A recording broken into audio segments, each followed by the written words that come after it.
मां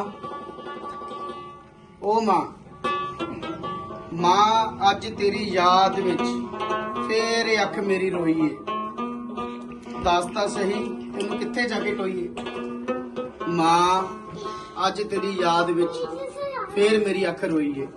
दस तां सही तैनूं कित्थे जाके टोईए। लोड़ पवे जद मैनू लोड़ पवे जद मैनू तेरी दस तां सही किस दर ते जाके खलोईए। मां तेरा पुत गोपी अज भी इकल्ला ही है। मां तेरा पुत गोपी अज भी इकल्ला ही है। अख इसे करके तो रोईए। मां अज तेरी याद विच फिर अख मेरी रोईए। दसता सी किस दर जाके खलोईए। मां